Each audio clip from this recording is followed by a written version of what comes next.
Eagles. How's it going? So we had our preseason game against the Browns today. And for all intents and purposes, I wasn't too disappointed with it. I didn't really like how the offense looked, but these were our third and fourth string QBs that were in at it today. So obviously, I expect a drop off from Hurts to McKee to these other guys, but they're really trying to prove themselves. Everybody in preseason is trying to prove themselves to be a viable piece of your organization. What I did like though was the defense. I liked a lot of what I saw from them today. I saw great open tackles. I saw a lot of tackles that looked like they may have been missed, but the guys actually wrapped up. And even if they didn't bring them down immediately, they didn't lose the player. They just slowed them down until either they brought them down themselves or help came and they brought down the player. So I thought that was really good. The main concern for us this year really is how do we replenish our defense? We lost a lot of really good pieces on defense, and we need some of these newer guys that are trying out for the team to step up into those roles. I don't expect them to be one for one matches for what we lost. I don't expect that at all. These are rookies. What I do expect, though, is a slow progression to get better towards the end of the season. We can start off slow, like we did last year before we took off in what was that week 6? Because we were 2-2 by week 6. So they got a little ways to go before they really need to buckle down and have their act together. And I mean, come on. For rookies, everybody doesn't turn out to be like your Cooper DeJeans and your Quinion Mitchells and our bona fide superstars right off the rip. So I don't want to set myself up for false hope or expectations on myself or on the guys, right? You do your best. You lay it all out on the field and you try to make the plays that you can make when your opportunity comes up. So I wasn't disappointed at all in the defense. Now, again, the offense was had much to be desired. The announcer was funny. Was like, you don't see that often. A 12-yard a pass, a catch for a 12-yard loss when it got deflected up, and one of the players grabbed the ball instead of just knocking it to the ground or letting it hit the ground or making sure, clearing it out so nobody could catch it. It ended up being a 12-yard loss. So, I mean, I get it. I get it. If you're in the moment and you got all the Browns players around, you don't want them to get the ball, right? So in your mind, you're like, let me catch it. Let me make sure they don't get it and run back. So it's preseason. This is the time for football follies. This is the time for shenanigans and trying out different stuff and seeing what sticks, seeing what players shine, and just not being worried. And I'm not worried at all. I'm not foolish. I would love a win no matter when our boys take the field, but it's unrealistic. I don't even think that our starters are going to win every game this season. So why should I think a bunch of rookies are going to win every preseason game? It's just unrealistic. But if again, my main focus is defensive players stepping up. So where did we lose? We lost CJ, we lost Slay, we lost Milton Williams, I think, or was it Makai back then? We lost Sweaty, trying to think Brandon, but he retired. It's not like he went to another team. So those are like the kind of the gaps. And I heard, and again, this is hearsay, but I heard that Sweaty wishes he would have took less money and stayed with the Eagles. And, to me, after you've had a longer career, hopefully you've been diligent with your money and you haven't squandered it away to where towards the end, you're already set up, you're financially secure. It can be more about winning and adding to your legacy and adding more championships versus chasing the bag as much. I don't know. I'm not his pockets, but from the rumors, it seems like he wished he would have stayed, and I would have loved that. I would love for him and Slay to stay, especially since Slay's probably on his last year. He's played a long time.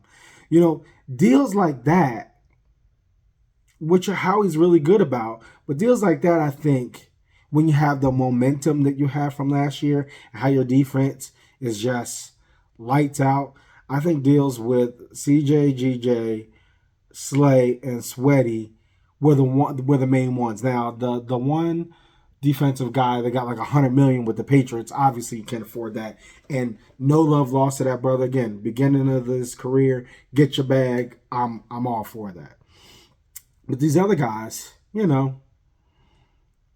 keep a couple. BG's retiring, so keep a couple of your senior guys so that they can coach up the newer guys and say, hey, I'm on my way out. I'm about to retire. Let me pass on all my knowledge and my playbook to you before I go on and call it a wraps. But, Howie and the team have their own thought process and have their own way of saying what they want to do. And hey, who am I to argue with them? They've been a very successful franchise for years. Even without winning Super Bowls, they've been very successful. What was one of the funniest things to me is they talk about how with Burrow, it's not his fault that they missed the playoffs because his defense was bad. But when the Eagles had like the 29th ranked defense, which is 3 away from the bottom, they still made the playoffs. When they had that terrible defense and put Jalen Hurts in a hole 4 games in a row where he had to come back double-digit deficits to win against the best in the league, against Josh, against Kansas, against, at the time, the Cowboys were good, against Tua and the Dolphins when they were hot. You don't hear that same excuse made for Jalen and for the Eagles. We got bad defense. He still leads us there. Now, obviously, that was a terrible year for us. We had a horrible funk. We got bounced in the first round. We get it. But we made it, is my point. We made it. The excuse wasn't that we had the worst defense, so that's why we missed the playoffs. We made the playoffs thanks to Jalen and the rest of the squad. So I'm not about to sit up here and give Burrow or any quarterback, leeway talking about, our defense was bad, so obviously we're going to miss the playoffs. No. No. It was interesting. Also, Brady was talking about, and I had two points to make on this, but Brady was talking about this. He was like, you can't be the quarterback who says, I scored 40, I did my job, let me go sit down on the bench. You have to be the kind of quarterback that galvanizes your team. Now, I'm not saying that Burrow doesn't do this because I don't follow the Bengals. I'm not into them the way I am with the Eagles and watching preseason and watching practices and every little bit of media that I can get, I consume for the Eagles because that's obviously my team. But the sentiment is understood that you can't just be how the media and all the talking heads say, what more can he do? He scored 40. There's more to being a leader than just doing your job and then getting off the field. If you're the best, if you are one of the best, second unanimously voted QB, how aren't you in chasing all your other offensive people, helping your defense get better? If you're this wonderful, right? When they're running drills, if they're able to stop you, maybe they're not. But if they're not able to stop you, how about you help giving them the sauce to help stop you, right? A lot of people look at stopping your QB, your QB in practice as a bad thing. I don't.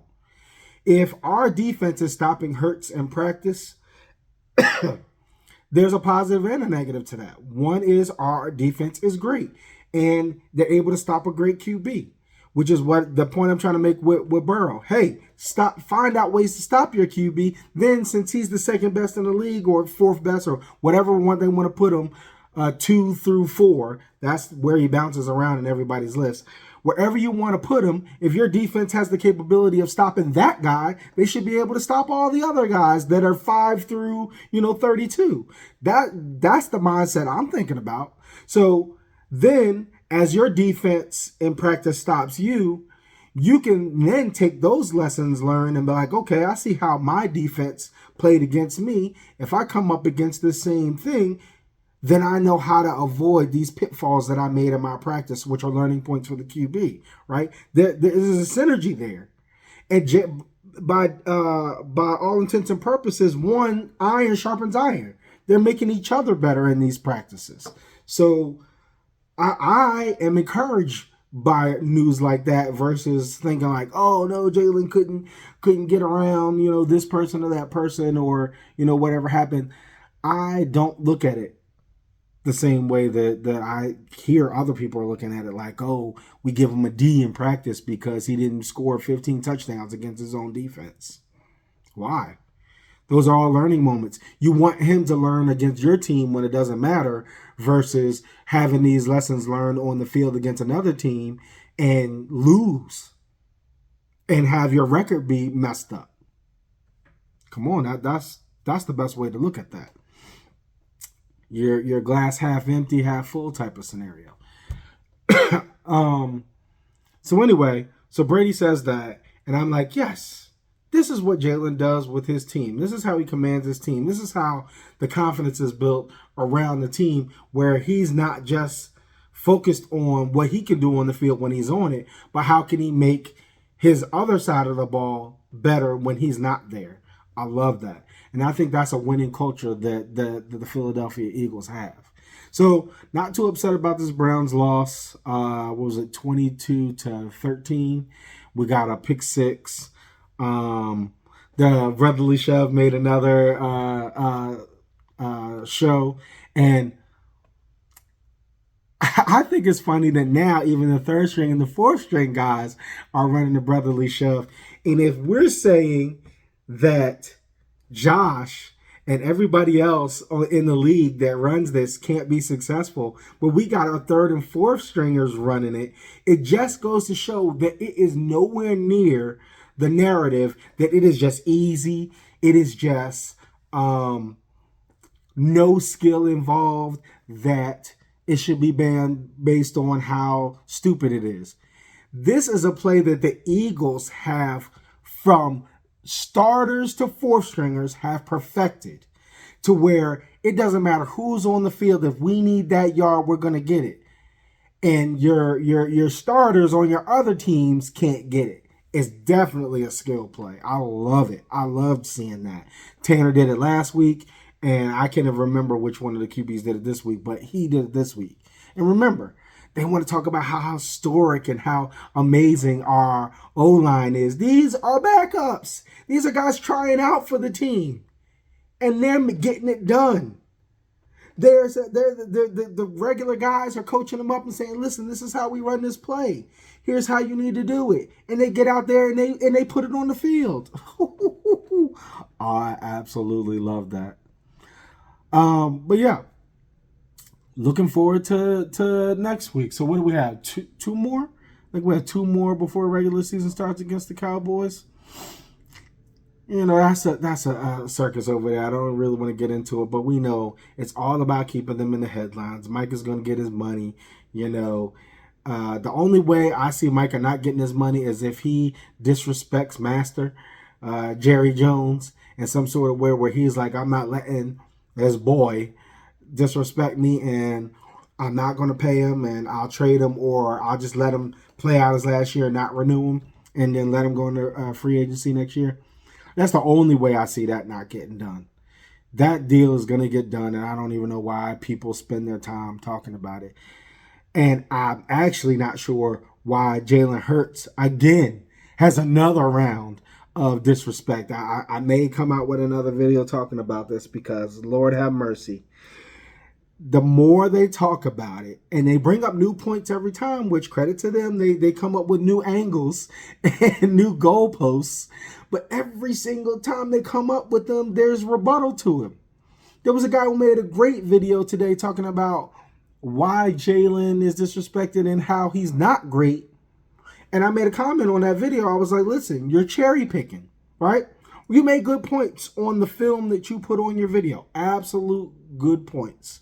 But you cherry picked from this year, because he talked about the O-line, D-line, Saquon and all that. He cherry picked bad plays from our quarterback this year versus looking at the body of work. You can cherry pick any quarterback, even Patrick Mahomes in the Super Bowl, and say, listen, you weren't that great at this time or these specific times. But what's your overall body of work? Jalen has not had this historically wonderful superstar, best ever team that everybody is now coming out the woodwork saying his entire time. He hasn't had the same offensive coordinator entire time, the same defensive coordinator all time for his defense to be that great. Vic stayed this year, but previous to that, everybody was gone every year. No consistency. Where all your other QBs and defensive players get that same consistency. I'm not trying to hear it.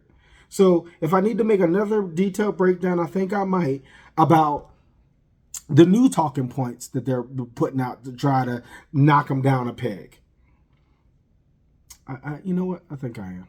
I have too much to say, and I don't want to add it to this Cleveland Browns video. Fly, Eagles, fly, go, Birds. Let's get into the opening season.